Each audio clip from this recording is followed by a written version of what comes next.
हम अब बजट की ओर लौटते हैं उत्तर प्रदेश के चुनावों से, क्योंकि आज वित्त मंत्री ने 90 मिनट का बजट भाषण दिया। फिर प्रधानमंत्री आए, 7 मिनट में उन्होंने वित्त मंत्री और उनकी टीम को बधाई देते हुए बजट को विकास के नए विश्वास का स्वरूप बताया। इस तरह आज देश के बजट को लेकर प्रधानमंत्री और वित्त मंत्री के 97 मिनट के भाषण के बाद की कहानी का टाइटल है ये दिल मांगे मोर। सरकार कहती है कि बजट से मोर इंफ्रास्ट्रक्चर, मोर इन्वेस्टमेंट, मोर ग्रोथ और मोर जॉब्स की संभावनाएं, लेकिन महंगाई, बेरोजगारी, घटी हुई कमाई से घिरा आम आदमी भी इसी बजट को देखकर सरकार से कहता है ये दिल मांगे मोर। लेकिन जनता को बताया गया है कि टैक्स में छूट छोड़ो, टैक्स बढ़ाया नहीं, यही अमृत है। बजट कैसा होता है? सरकार की निगाह में विकास का, मजबूती का, रोजगार का, निवेश का और समाधान का। विपक्ष की नजर में विनाश का, कमजोरी का, बेरोजगारी का, लाचारी का और समस्या का। ये बजट 100 साल की भयंकर आपदा के 100 साल की विकास का नया विश्वास लेकर आया है। समानता, सम्मान और समान अवसर की अवधारणा को चरितार्थ करने वाला बजट है। आत्मनिर्भर भारत की परिकल्पना को साकार करने वाला, ऐतिहासिक और आने वाले 2-3 वर्षों के लिए भारत की आर्थिक व्यवस्था को और मजबूत करने का बहुत ही सार्थक रोड मैप है। इस बजट का सार है कुछ नहीं, नथिंग। ना आम आदमी का बजट है, ना किसानों का बजट है। आम नागरिक को, गरीब लोगों को और जो इनकम टैक्स देते हैं, टैक्स भरते हैं, उनके साथ न्याय नहीं हुआ। जुमलेबाजी हमेशा करते हैं, जुमलेबाजी में ये भी आंकड़ों का मकल जाल है। In thermal power plants resulting in carbon dioxide savings of the revised estimate of capital expenditure। सरकार और विपक्ष के नजरिए के बीच जब देश का बजट पेश हो रहा था, कारोबारी और उद्योगपति टीवी पर नजरें गड़ाए बैठे दिखे। किसान रेडियो पर बजट में अपने लिए अच्छी खबर इंतजार करते दिखे। देश का आम करदाता, middle class, lower middle class का आम आदमी भी न्यूज चैनल देखकर अपने बजट की न्यूज का इंतजार करता दिखा। बजट खत्म हुआ तो प्रधानमंत्री ने कहा ये बजट तो मोर यानी ज्यादा फायदे वाला है। ये बजट मोर इंफ्रास्ट्रक्चर, मोर इन्वेस्टमेंट, मोर ग्रोथ और मोर जॉब्स की नई संभावनाओं से भरा हुआ है। ये बात सुनकर आपको लगेगा कि शायद सरकार के खजाने से जनता के लिए दिल खोलकर इस बार पैसा बजट में दिया गया। जैसे जल जीवन मिशन में दावा पिछले साल 45,011 करोड़ रुपए खर्च करने के बदले इस साल 60,000 करोड़ रुपए का बजट फिलहाल दिया गया। रक्षा के क्षेत्र में पिछले साल 3,68,418 करोड़ रुपए की जगह इस बार 3,85,370 करोड़ रुपए के अनुमानित खर्च के साथ पैसा दिया गया है। प्रधानमंत्री स्वास्थ्य सुरक्षा योजना में 7,400 करोड़ रुपए खर्च करने के बाद इस बार 10,000 करोड़ रुपए का प्रावधान किया गया। आत्मनिर्भर भारत रोजगार योजना में पिछले साल के 5,000 करोड़ रुपए की जगह इस बार 6,400 करोड़ रुपए का बजट अनुमान दिया गया। प्रधानमंत्री ग्राम सड़क योजना के लिए पिछली बार 14,000 करोड़ रुपए खर्च करने के बाद इस बार 19,000 करोड़ का अनुमानित बजट दिया गया। लेकिन अलग अलग योजनाओं में दिल खोल बजट बढ़ाने के बाद आम आदमी को क्या मिला, जिसे 2014 के बाद से बजट में टैक्स में राहत सरकार ने दिल खोलकर नहीं दी। उम्मीद भी तब धूमिल हो गई जब टैक्स के बारे में बात करने से पहले वित्त मंत्री ने टैक्स भरने वाली जनता का थैंक यू कर दिया। I take this opportunity to thank all the taxpayers of our country who have contributed immensely and strengthened the hands of the government in helping their fellow citizens in this hour of need. फिर tax में छूट के लिए ये दिल मांगे मोर कहती आम जनता को वित्त मंत्री ने महाभारत का जिक्र करके राज धर्म याद दिला दिया। The king must make arrangements for Yogakshema, which is the welfare of the populace, by way of abandoning any laxity and by governing the state in line with dharma, along with collecting taxes which are in consonance with dharma. फिर महंगाई और घटी आय के बीच खड़े आम आदमी के साथ मानो कहा गया कि कैमरा उधर है, आपके साथ टैक्स छूट पर प्रैंक किया गया। भी अनाउंसमेंट हुए हैं, उसमें कुछ भी घर का बजट बेटर करने में तो कोई अनाउंसमेंट नहीं था जी। ओवरऑल बजट में भी 6 या 7 रेट कर सकते हैं। सेविंग के एरिया में हमने सोचा था कि 80C में थोड़ा और एक्सटेंड करेंगे सो दैट हम अपना फ्यूचर के लिए कुछ सेव कर पाएं, बट ऐसा कुछ नहीं हुआ। आम आदमी निराश हुआ। इसे जानने के लिए पहले देख लीजिए बजट में टैक्स राहत पर ऐलान क्या हुआ। लॉन्ग टर्म कैपिटल गेन पर कुछ राहत दी, यानी ऊंट के मुंह में जीरा। प्रॉपर्टी और दूसरे एसेट से हुए लाभ पर जो टैक्स 15 से 35% लगता था, वो सरचार्ज अब 35% रहेगा। दूसरा, राज्य सरकार के कर्मचारियों को केंद्र के कर्मचारियों की तरह से नेशनल पेंशन स्कीम में सरकार के 14% योगदान पर टैक्स डिडक्शन मिलेगा। पहले ये 10% तक ही मिलता था।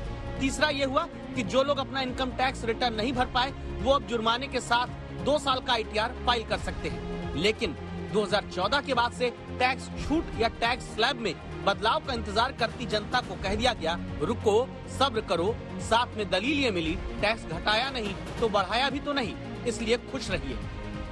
वित्त मंत्री इसीलिए सवाल सुनकर जनता के दिल मांगे मोर वाले सपने पर मुस्कुराती हैं।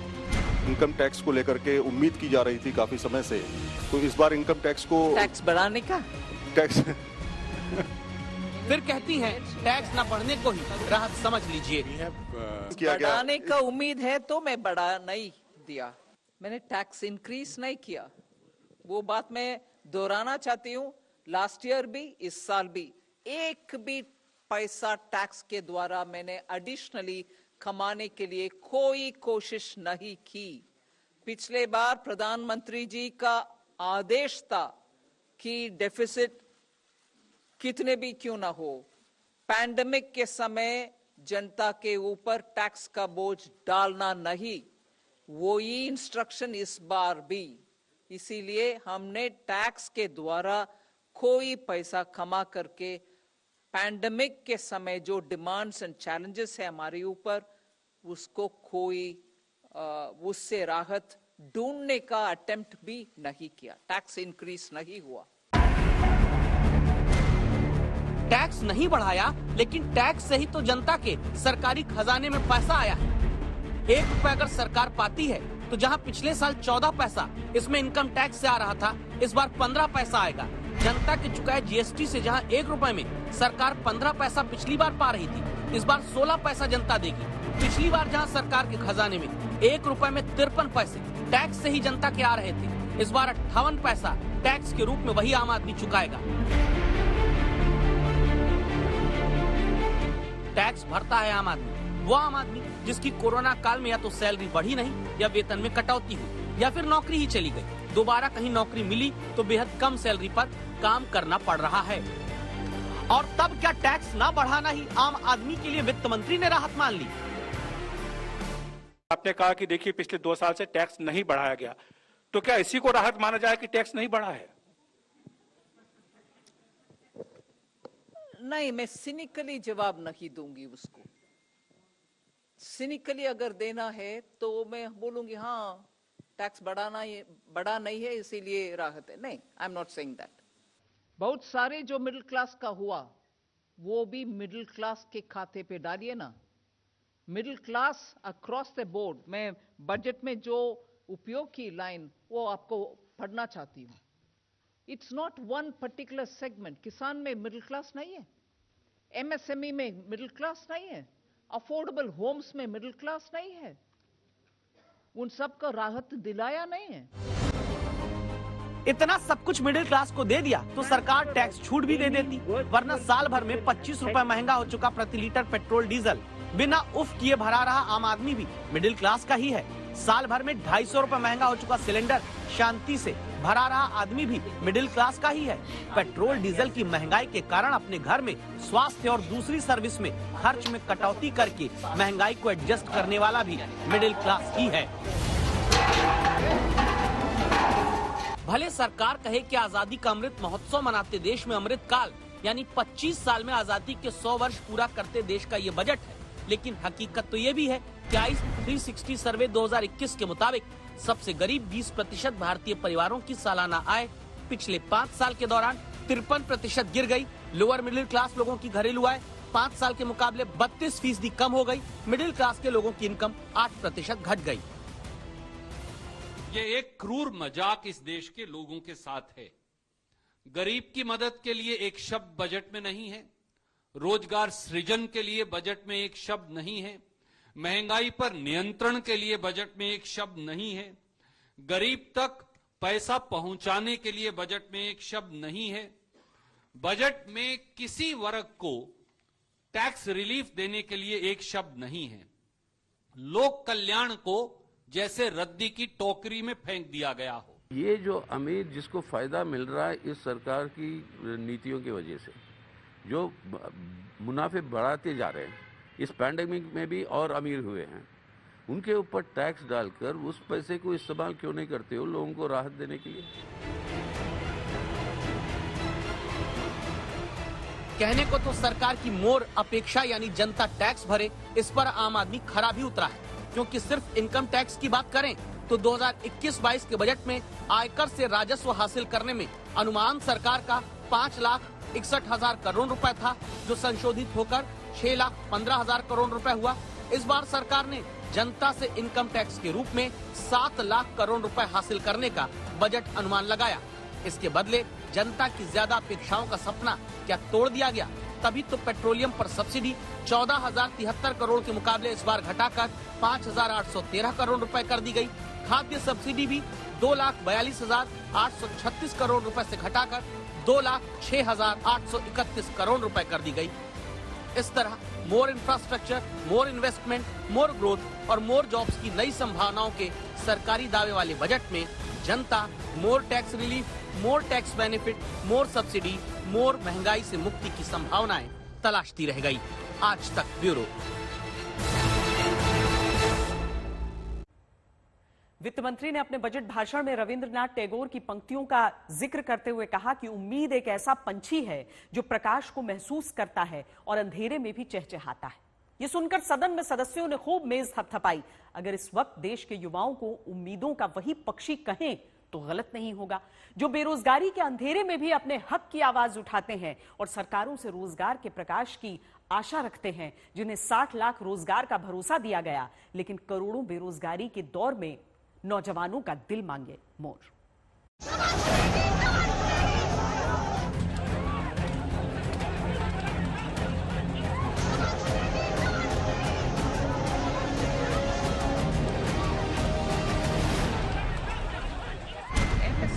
जब देश का बजट मंगलवार को दिल्ली में पेश हो रहा था, राजस्थान में शिक्षक भर्ती से जुड़ी परीक्षा में धांधली के खिलाफ प्रदर्शन करने वाले पुलिस से लाठी खा रहे थे। बेरोजगारों की ये हालत देश भर में है।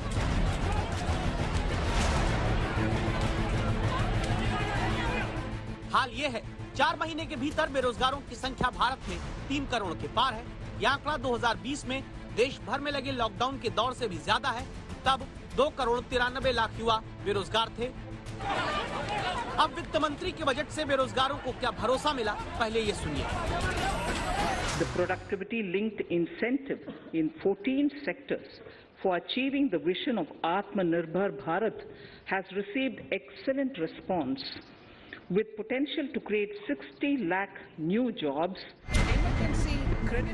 आत्मनिर्भर भारत रोजगार योजना, प्रधानमंत्री गति शक्ति योजना और टेलीकॉम सेक्टर में 5G की शुरुआत के साथ दावा है आने वाले समय में 60 लाख लोगों को रोजगार दिया जाएगा। लेकिन कैसे?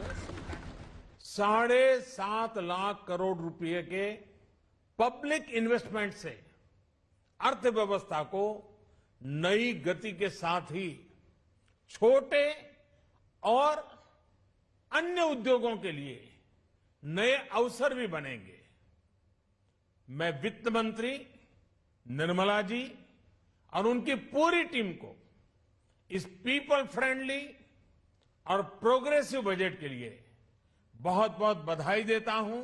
कर छुटा रहे हैं हम एसेट क्रिएशन के लिए, रोड्स बनाने के लिए, एयरपोर्ट्स के लिए, सी पोर्ट्स के लिए, इनलैंड वाटरवेज के लिए।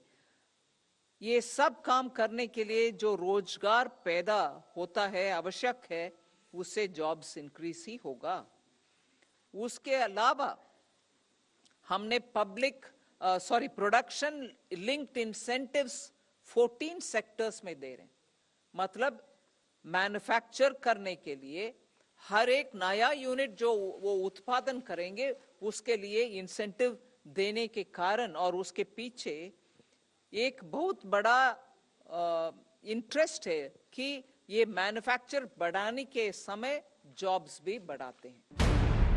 बजट के जरिए रोजगार के मौके पैदा करने के लिए दावा है। हाईवे विस्तार पर 20,000 करोड़ रुपए खर्च होगा। Emergency credit line guarantee scheme के तहत एमएसएमई को 50,000 करोड़ रुपए अतिरिक्त दिए जाएंगे। प्रधानमंत्री ग्राम सड़क योजना में 19,000 करोड़ रुपए जाएंगे।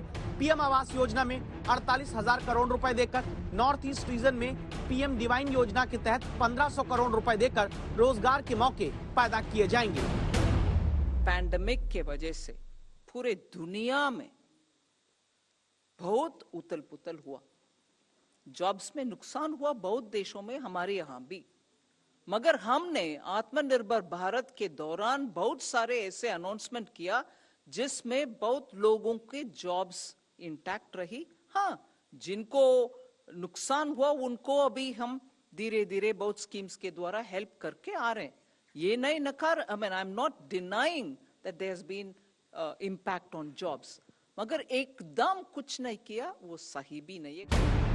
बजट में दावा यह है कि ये सब रोजगार देने के लिए हुआ, लेकिन सवाल है कि रोजगार कितने समय में मिलेगा, क्योंकि इनमें ज्यादातर योजनाएं और उनका पैसा 5 साल के लिए है, जबकि बेरोजगारों की समस्या तो अभी की है।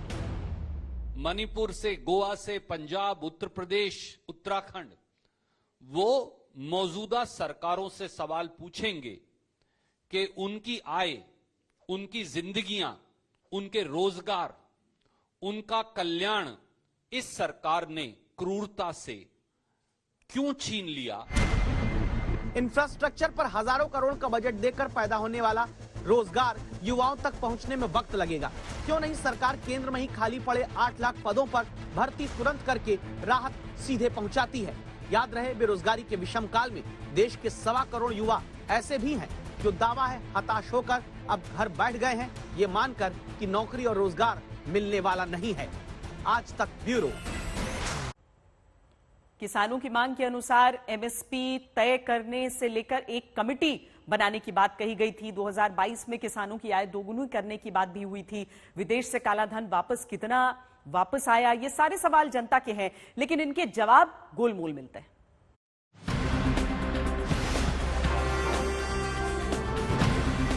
किसानों के कल्याण के लिए एक महत्वपूर्ण कदम उठाया गया। गंगा किनारे नेचुरल फार्मिंग को प्रोत्साहन दिया जाए।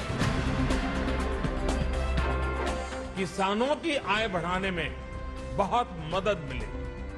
कृषि बिल लाने और फिर वापस लेने के बाद पेश हुए देश के बजट में किसानों के लिए ऐलान तो बड़े हुए, सवाल भी खूब उठे। जैसे एमएसपी को अब सीधे किसानों के खाते में भेजने का ऐलान किया। गंगा किनारे रसायन युक्त ऑर्गेनिक खेती की योजना है। 44,000 करोड़ के खर्च से केन बेतवा नदी जोड़ने की परियोजना से 9 लाख किसानों को फायदे की बात है। फसल मूल्यांकन, भूमि रिकॉर्ड और कीटनाशक छिड़काव के लिए किसान ड्रोन की बात की गई। कृषि स्टार्टअप को नाबार्ड से फंड मिलेगा। लेकिन देश के करोड़ों किसानों की जो आय 2022 तक दोगुनी करने का लक्ष्य रखा था, जब बजट के बाद अपने अधिकारियों के साथ प्रेस कॉन्फ्रेंस करती वित्त मंत्री से वो बात याद कराते हुए पूछा गया कि कब तक आय किसानों की अब दुगनी होगी, वित्त मंत्रालय के अधिकारी की तरफ से जवाब आया। So if you look at the amount of minimum support prices that have been handed out to farmers in terms of the food grains procured from them, as well as the quantity of food grains procured from farmers, it does suggest very strongly that we are well on the way to helping farmers substantially improve their income. इसके बाद वित्त मंत्री ने भी जवाब दिया, लेकिन आय कब तक दोगुनी होगी, जबकि तय लक्ष्य का साल आ गया। इस पर खुलकर साफ जवाब नहीं आया, सिवाय इस बात के कि कार्य प्रगति पर है। ठीक उसी तरह जैसे विदेश से काला धन लाने का मुद्दा 2014 के चुनाव से भारत की जनता के सामने खूब उछाला गया। बजट के बाद जब सवाल हुआ कि विदेश से कितना काला धन आया, कोई आंकड़ा है क्या, तो जवाब यहाँ भी मिला, कार्य प्रगति पर है। शेयरिंग ऑफ इंफॉर्मेशन विदेश से, स्विट्जरलैंड से 2018 के बाद में से शेयरिंग हो रही है। विदेश में जो अकाउंट्स है उनमें कितना पैसा पड़ा हुआ है उनको वापस ले आने के लिए। वो शेयरिंग के मुताबिक जो इंफॉर्मेशन आते हैं उसके ऊपर we are working every account by account. इस तरह किसानों की आय दोगुनी कब होगी और विदेश से काला धन कितना आया का जवाब गोलमोल हो गया। साफ साफ इतना रहा कि टैक्स छूट न मिलने पर निराश आम आदमी टैक्स नहीं बढ़ा, इसी राहत को अमृत मानकर राष्ट्र निर्माण में जुटा रहे। आज तक ब्यूरो। आज से पहले बजट में राजकोषीय घाटे की बात होती थी। सरकार ने कितनी ट्रेनें चलाई, इनकम टैक्स में कितनी छूट मिली, सबकी नजरें इस बात पर टिकी रहती थी। लेकिन इस बार देश के 10 करोड़ से ज्यादा लोग वित्त मंत्री के मुंह से क्रिप्टो करेंसी को लेकर सरकार की सोच सुनना चाहते थे। क्रिप्टो करेंसी पर महीनों से चली आ रही भ्रम और अनिश्चितता को वित्त मंत्री ने आज साफ करते हुए डिजिटल एसेट से होने वाली कमाई पर टैक्स लगाने का ऐलान कर दिया। दस्तक के इस हिस्से में आज हम आपको क्रिप्टो को समझाने की कोशिश करेंगे, ये जानने की सरकार के आज के निर्णय का क्रिप्टो के निवेशकों के लिए मतलब क्या है।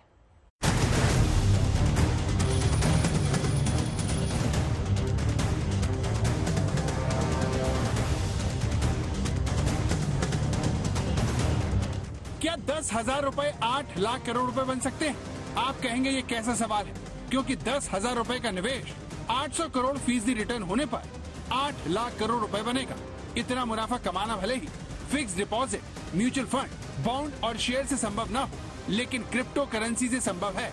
जुलाई 2010 में एक बिटकॉइन की कीमत सिर्फ 6 पैसे थी। अगर आपने उस वक्त बिटकॉइन में 10,000 रुपए लगाए होते तो पिछले साल नवंबर में जब बिटकॉइन अपने उच्चतम स्तर पर था, तब आपका निवेश बढ़कर 8 लाख करोड़ रुपए का हो गया होता। यानी करीब 10 सालों में आपके 6 पैसे 8 लाख करोड़ रुपए बन गए होते। यानी मुनाफा ऐसा कि छप्पर फाड़ के जैसे मुहावरे भी कम पड़ जाते।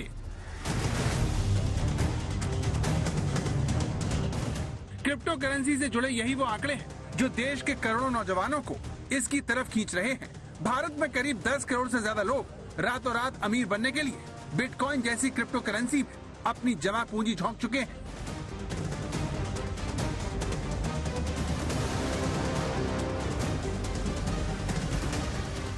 इसीलिए इस बार के बजट में सिर्फ महंगाई, रोजगार और इनकम टैक्स को लेकर ही लोगों में उत्सुकता नहीं थी। क्रिप्टो की वजह से करोड़ों नौजवान सुबह से ही टीवी खोलकर ये सुनने को बेकरार थे कि सरकार क्रिप्टो को लेकर आखिर सोचती क्या है।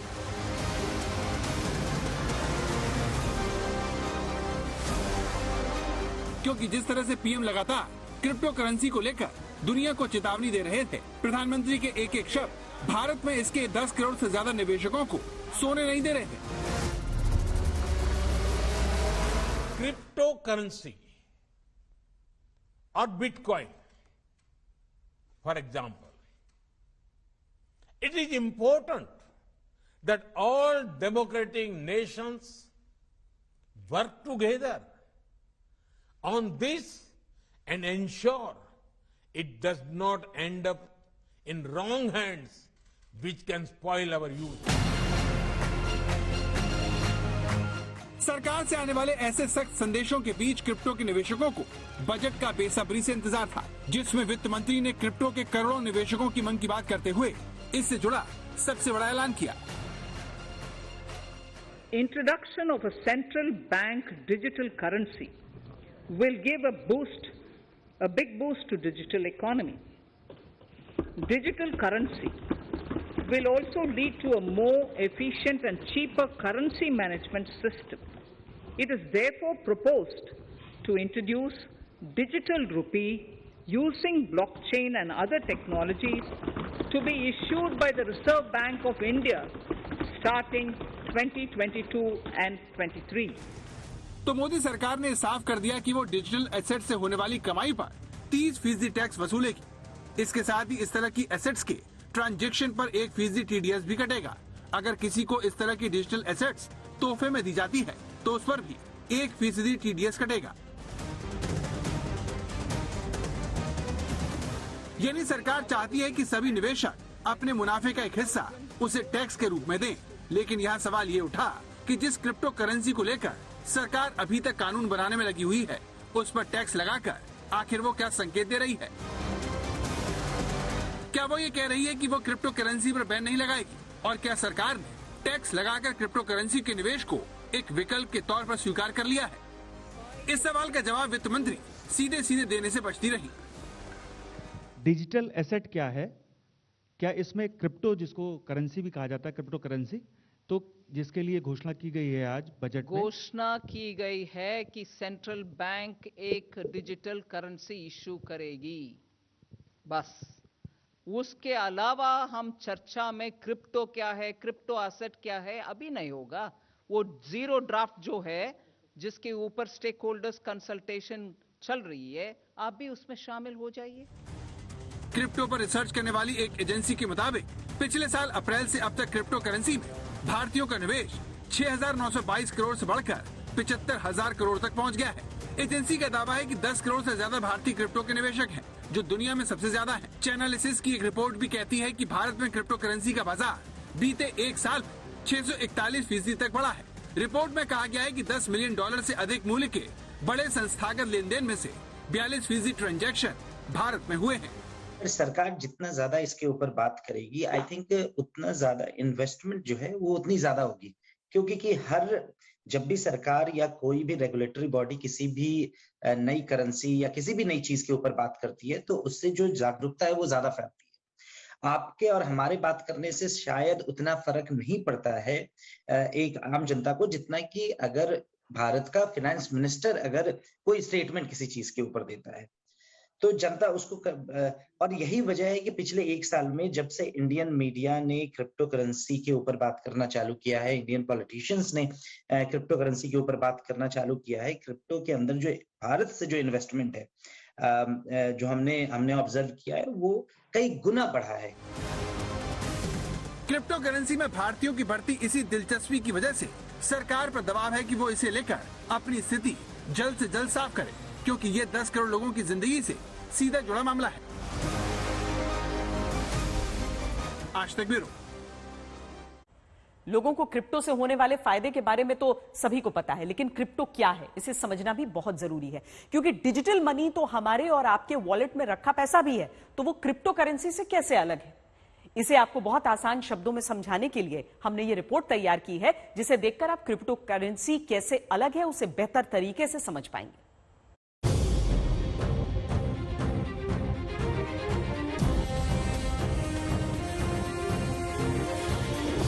साल 2016 नोटबंदी का ऐलान हुआ और 500 और 1000 रुपए के नोट की कीमत खत्म हो गई। लोग अपने ही पैसे के लिए एटीएम और बैंकों की लाइनों में खड़े होने को मजबूर हो गए।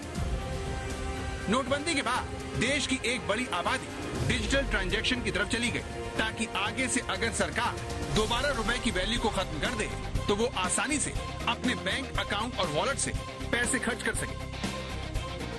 नोटबंदी में लोग अपने ही पैसे के लिए इसीलिए परेशान हुए क्योंकि उनके पैसों पर उनका कोई अधिकार नहीं था। सरकार ने एक झटके में लोगों की पूंजी को रद्दी बना दिया। तो सवाल उठा कि जब पैसा हमारा है तो इस पर बैंक और अथॉरिटी का कंट्रोल क्यों हो? क्यों हमारे रुपए की कीमत सरकार की पॉलिसी से बढ़ने घटने वाली महंगाई से तय हो? क्या ऐसी करेंसी नहीं बन सकती जिस पर महंगाई का असर ना हो और मेरे पास कितना पैसा है ये बैंक में बैठे लोगों को पता भी न चले? इन्हीं सवालों ने क्रिप्टो करेंसी को जन्म दिया।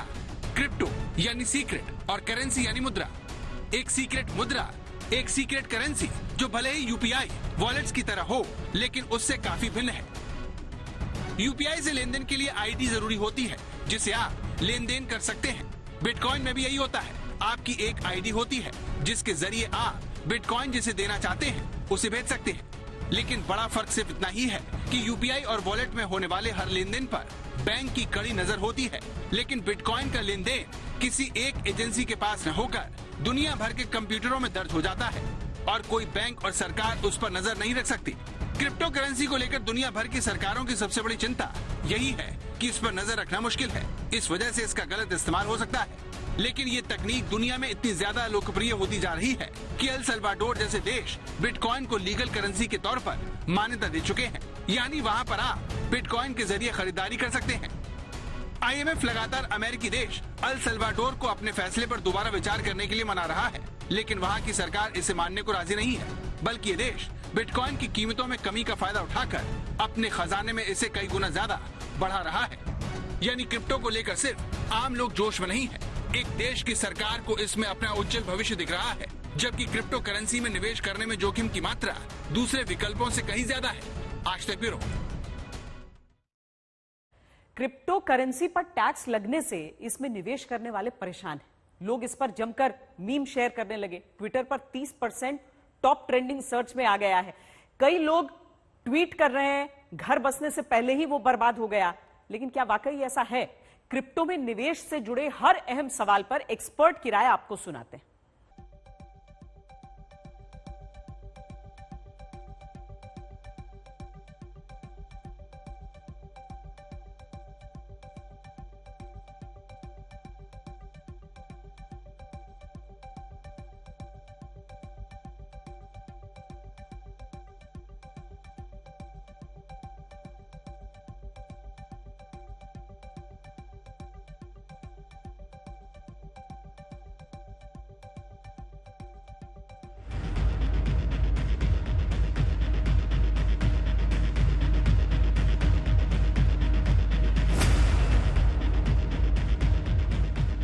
Loosely, all of us refer it to be cryptocurrency. They are not currencies. So let's first understand we are not taxing currency that is yet to be issued, and that provision is now made, and the currency in the name of digital rupee will be issued. तो क्या सरकार ने tax लगाकर crypto में निवेश को अपनी हरी झंडी दे दी है? सरकार के इस कदम के बाद भारत में क्रिप्टो का निवेश पहले से कहीं ज्यादा क्या सुरक्षित हो गया है?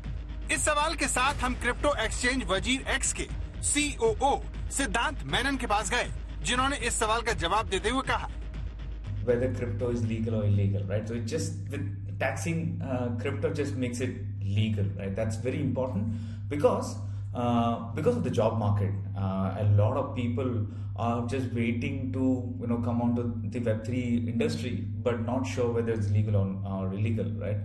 And we have done a lot of interviews where people were not very sure whether they want to be part of this or not, thinking what the government stands are. India being the talent hub for tech, that means a lot more job opportunity for India. I'm really looking forward for this. Crypto currency में निवेश को बहुत जोखिम भरा माना जाता है, जहां पर कब क्या होगा कुछ कहा नहीं जा सकता। शायद इसीलिए सरकार की कोशिश छोटे निवेशकों को इससे दूर रखने की हो, जो सही भी है। लेकिन यहाँ दूसरा सवाल ये उठता है कि जब क्रिप्टो को लेकर नियम अब तक साफ नहीं है, तब पहले से टैक्स लगाने से सरकार आखिर क्या हासिल करना चाहती है? 2017 में 1 लाख रुपए इन्वेस्ट किए थे, उनकी आज की वैल्यू 60 लाख रुपए हो गई है, मार्केट वैल्यू। तो वो डिसइन्वेस्टमेंट करके पैसे आ रहे हैं, तो नॉर्मल जो इनकम आ रही है, नॉर्मल जो स्लैब है उसमें टैक्स भर रहे थे। कई लोग उसको नहीं भी दिखा रहे थे क्योंकि कोई रेगुलेटर नहीं था, कोई टैक्स रेट नहीं था गवर्नमेंट की तरफ से। तो इस बार पहली बार सरकार ने उसको टैक्सेशन रेट उस पर फिक्स किया है, जो कि बजट के पहले उन्होंने बोला था कि टैक्स स्लैब के हिसाब से चलेगा। वो भी लास्ट ईयर इस बात की चर्चा हो रही थी, उसके पहले तक तो कोई चर्चा भी नहीं थी कि क्रिप्टो करेंसी है भी क्या, ये सरकार के ऑफिशियल नॉलेज में कहीं पे भी नहीं था। लेकिन सवाल यह है कि ये टैक्स वसूला कैसे जाएगा? ये आदेश कब से लागू होगा? क्या जिसने 2017 में क्रिप्टो में निवेश किया है, क्या उस पर भी ये लागू होगा? अभी तक उस पे खुलासा जो होना है सरकार की तरफ, क्योंकि ये जब प्रावधान लाया है तो वो भी स्टडी करेंगे कि जो आज से इन्वेस्टमेंट करेंगे उनके लिए लागू होगा, क्योंकि ये तो वित्तीय वर्ष 22-23 के लिए है ना, जिसका कि लागू होना 1 अप्रैल से है। तो आज से 31 मार्च के लिए क्या होगा? पहली बात, अभी तक जिसके ओपनिंग थे 31 दिसंबर को, 31 जनवरी को जिसके पास होल्डिंग थी, उसका क्या होगा? कैसे वैल्यूएशन करेंगे उसका मार्केट वैल्यू? जैसा मैंने आपको बताया कि आज सुबह 30,000 था डॉलर, शाम को 40,000 हो गया, सुबह में नेक्स्ट डे वापस 28,000 पे आ गया। How will you value it? तो एक मैकेनिज्म। और उसने इन्वेस्टमेंट 2017 में जब किया था, उस समय में उसकी वैल्यू 8,000 थी। तो आपकी वैल्यूएशन मैकेनिज्म क्या होगी? और उतना जो गेन हुआ जिस दिन से उन्होंने फर्स्ट एंट्री की और आज के तारीख में जिसके पास स्टॉक है या जो अब तक कमा के निकल चुके हैं, उसका क्या होगा? तो बहुत से सवालों का जवाब मिलना अभी बाकी है, जिसमें एक सवाल ये भी है कि क्या इसे शेयर बाजार में निगरानी रखने वाली सेबी रेगुलेट करेगी, या फिर इसके लिए किसी नई संस्था का निर्माण किया जाएगा? क्योंकि क्रिप्टो करेंसी को भारत में निवेश करने वालों की एक बड़ी संख्या है, जिनको क्रिप्टो में भविष्य दिख रहा है। जिस तरह से बिहेव एक तो कि ये एक नई टेक्नोलॉजी है। तो नई टेक्नोलॉजी के हमेशा 2 तरह के फायदे होते हैं, या तो वो टेक्नोलॉजी बहुत ज्यादा आगे जाके मेन स्ट्रीम बन जाती है और एक जरूरत बन जाती है लोगों की। जब कोई चीज किसी लोगों की जरूरत बन जाती है तो उसके भाव अपने आप ऊपर उठते हैं। ये बहुत सा कॉमन से, फॉर एग्जांपल आज इंटरनेट और इंटरनेट से जुड़ी जो तमाम कंपनियां थी, गूगल, माइक्रोसॉफ्ट, फेसबुक, जो बहुत अर्ली डेज में इंटरनेट के ऊपर बनी, जब इंटरनेट मेन स्ट्रीम हुआ और ये कंपनियां, सोशल मीडिया कंपनियां या इलेक्ट्रॉनिक माध्यम से, आपने खुद ऑब्जर्व किया होगा print media versus digital media का टेक ऑफ चालू हो गया। धीरे धीरे जो प्रिंट मीडिया था, जो बहुत एक वक्त पे पावर हाउस था, राइट, अगर कोई लेख छप जाता था अखबारों में तो वो बहुत ज्यादा बड़ी उपलब्धि हो जाती थी। और बहुत आज अगर एक लेख छपता है अगर किसी प्रिंट मीडिया में, तो उसका फर्क शायद भी ना हो, लेकिन अगर आपने किसी डिजिटल माध्यम से कुछ किया है तो वो उसका इम्पैक्ट बहुत ज्यादा होता है। तो ये क्यों? क्योंकि इसके पीछे जो टेक्नोलॉजी इंटरनेट थी, अर्ली डेज में हमने नहीं सोचा कि ऐसा होगा, लेकिन जैसे जैसे दुनिया बदली और दुनिया के अंदर दुनिया के हालात बदले, तमाम तरह की चीजें बदल रही हैं, उससे डिजिटल अपने आप में प्रोग्रेस हो रहा है। अब एक नई तरह की डिजिटल इंफ्रास्ट्रक्चर जिसको कह सकते हैं, ब्लॉकचेन आ रही है, जो कि बहुत हद तक इंटरनेट है, लेकिन ये कंट्रोल नहीं की जा सकती। भारत में नोटबंदी के बाद डिजिटल करेंसी का चलन तेजी से बढ़ा और अब महामारी ने इसे आम लोगों की जिंदगी का हिस्सा बना दिया। ऐसे में सरकार द्वारा जारी डिजिटल करेंसी ही भविष्य है, लेकिन सवाल ये है कि क्या ऐसा क्रिप्टो के लिए भी कहा जा सकता है? ये भविष्य है, क्रिप्टो भविष्य का एसेट है, तो क्या ये गोल्ड की जगह ले सकता है हिंदुस्तान जैसे कंट्रीज में? भविष्य ले सकता है ये नहीं, ये तो हमें भविष्य में ही पता चलेगा।